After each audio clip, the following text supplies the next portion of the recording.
Here at NCI's Division of Cancer Control and Population Sciences, we're pleased to announce the launch of our new Healthcare Delivery Research Program. Healthcare settings vary tremendously.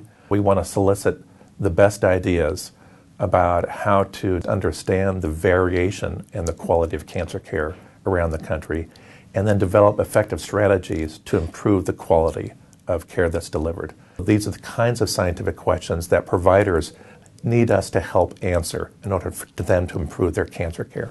We have made some headway into some of the healthcare delivery problems and improved some outcomes, but we have not done enough.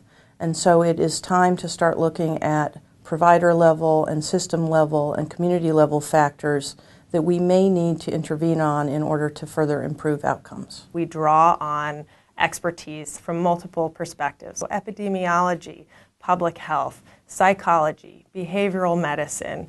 Pulling all of those perspectives together enhances the work we do, but it's also a challenge. So for communication, I think it's looking at the system level. We've noticed that when you get an electronic health record into a full health system, and then you get the organizations and the expectations and policies surrounding that, we now can increase rates of adherence in ways that we never have before. We find that with screening, for example. We can reduce these loss to follow-up if we get the system level to pick up on these breaks that we had before. The creation of this new program is a great opportunity to get a better understanding of how cancer survivors' work lives, their financial status, their caregiving responsibilities, and all the other important things that they're doing affect treatment decisions, treatment planning, and treatment adherence. Our research has already taught us that being told that you're free of cancer does not mean you're free of the cancer experience. Many individuals report problems with psychological well-being, social function, economic status, physical outcomes, etc. What happens to those individuals after treatments end? Health services research really gives us an opportunity to look at treatment effects within the context of healthcare systems and particular patterns and structures for healthcare delivery.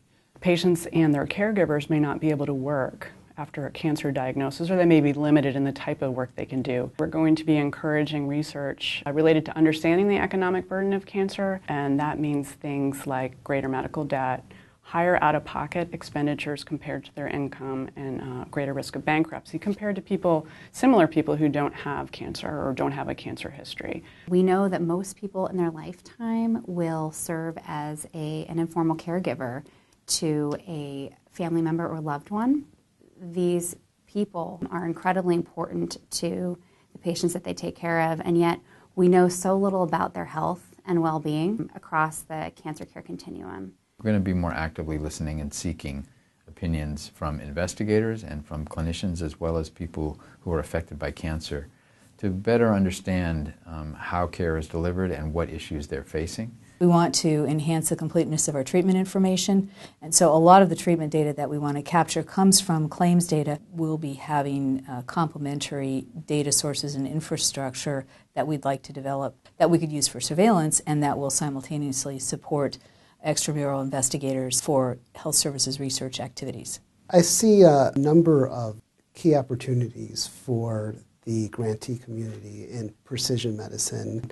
That includes tracking the use of molecularly targeted therapies, are patients adhering to these therapies, what are the determinants of their use, and what are their outcomes of their use. We need to make sure that the efforts that NCI focuses are of special relevance to cancer patients, and also we want to work closely with other research funders within and outside the federal government to make sure that our efforts are coordinated. And we want to ensure that the best ideas are coming to the table about how to prioritize research in this area and how to collaborate and coordinate effectively with other funders and the many organizations that have a strong stake in this topic area.